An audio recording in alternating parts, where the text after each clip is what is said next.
Do you guys go out to a lot of functions with coworkers? I assume, like in your 30s, maybe in your 20s you would. I might have when I was in my 20s and not working at a professional job. I don't know. Maybe it's crazy. I just want to go home when I'm done. Who doesn't?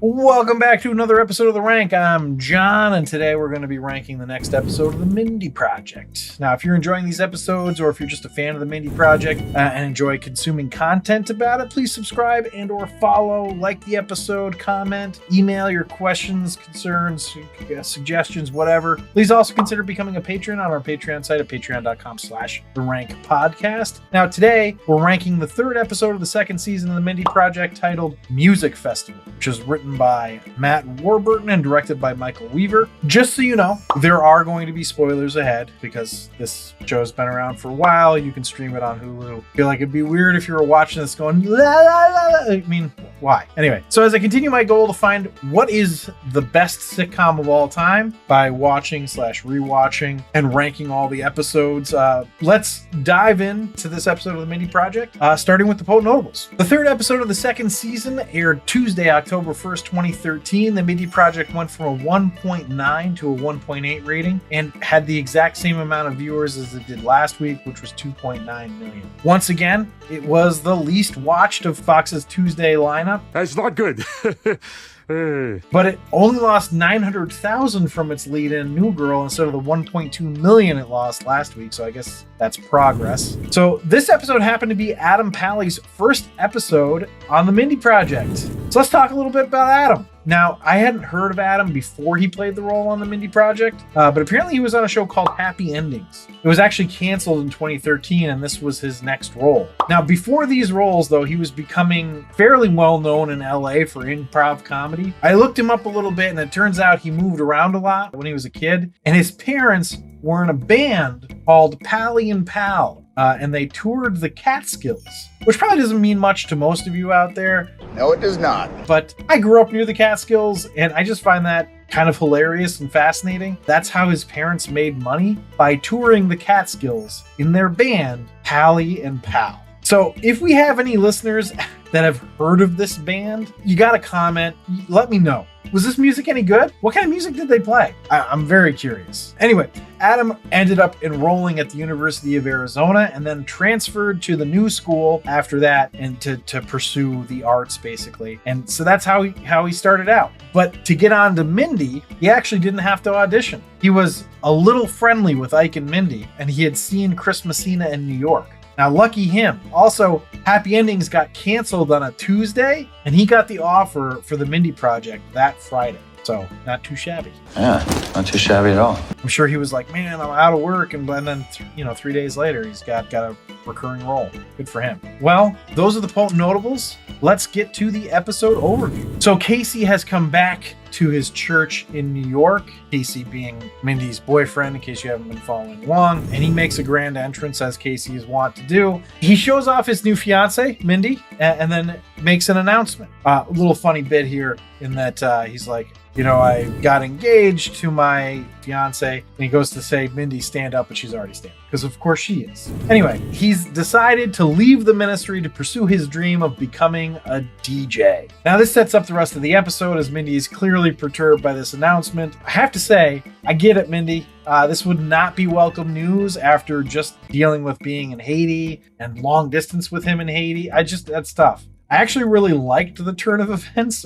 I thought it was really silly, but not so silly that you get taken out of it, because they've built his character well enough that you would absolutely buy that he would do this. So it's kind of fun. Meanwhile, back at Shulman and Associates, we're going to meet Dr. Peter Prentice for the first time. So he's a super bro, but an Ivy League educated one, at least. The guy has double D's, as he calls it, since he got his bachelor's and his MD from Dartmouth. Now, they don't hire him right away, and rightfully so, because he tells them he lost his last job for having sex to completion with a Christmas tree at the office Christmas party. So that's not great. I would never tell that story if I was him. I think you might.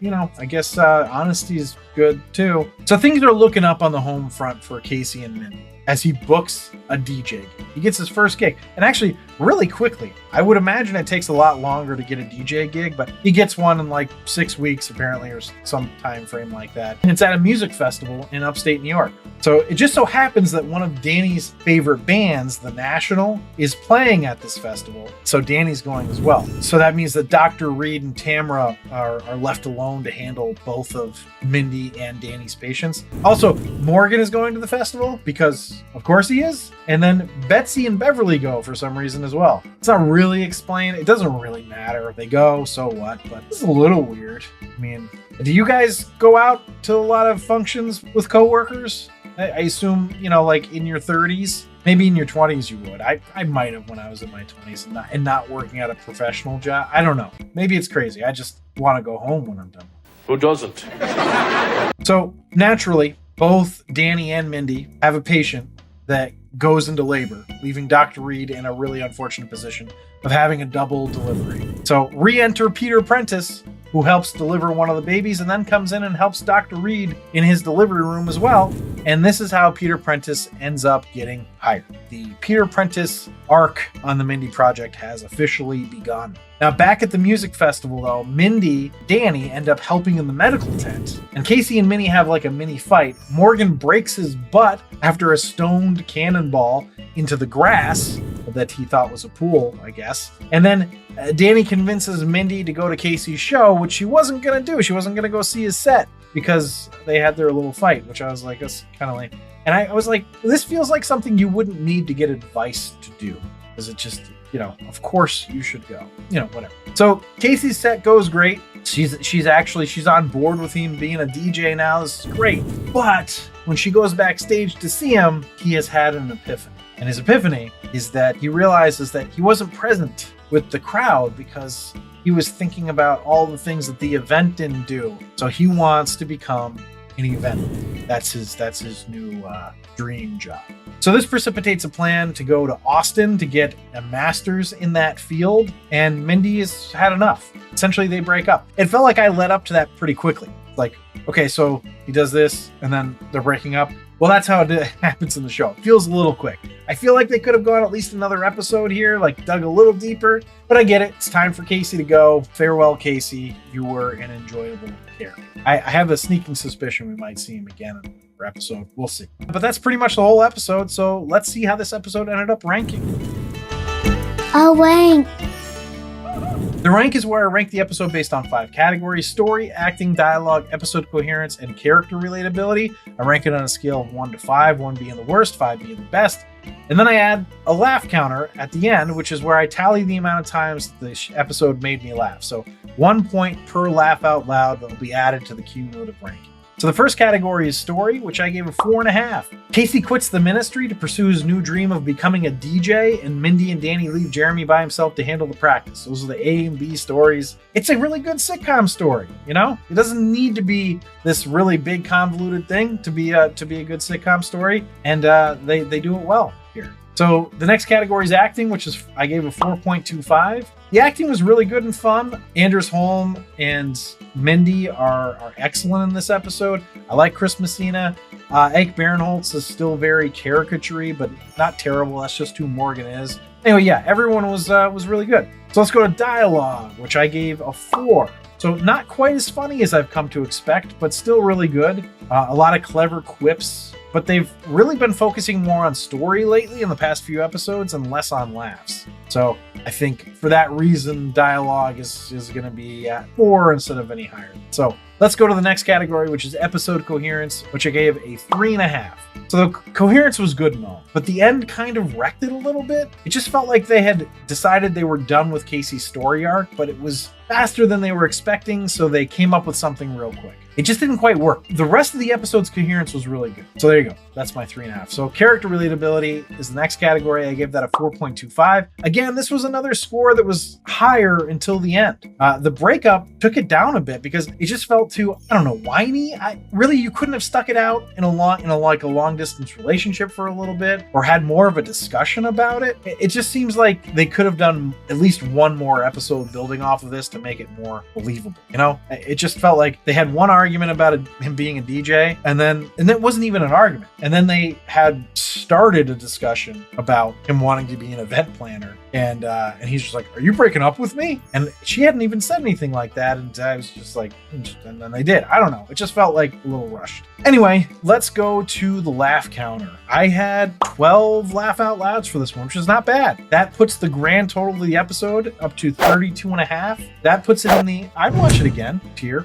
So as for the series average, this keeps it in the I'd watch it again tier at an average score of 34.7. So there you go. That's the whole episode. Thanks for listening and or watching. If you'd like to see a list of our episode and series rankings, you can do that on our website at therankwithjohnandzach.com. Remember to subscribe, review, and comment, and please consider supporting us on our Patreon site at patreon.com/thewankpodcast. And you could get exclusive perks. Huh? It's exciting stuff. He's right, you know. But I will leave you with this. Why did Casey like to dress in women's clothes? Because he was divine. Dude, I don't get it. I don't get it either. I'm guessing some of you aren't going to get that one.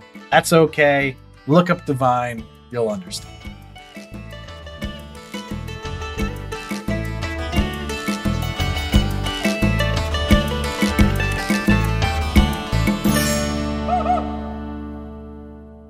The like she would say was she able to He is malfunctioning.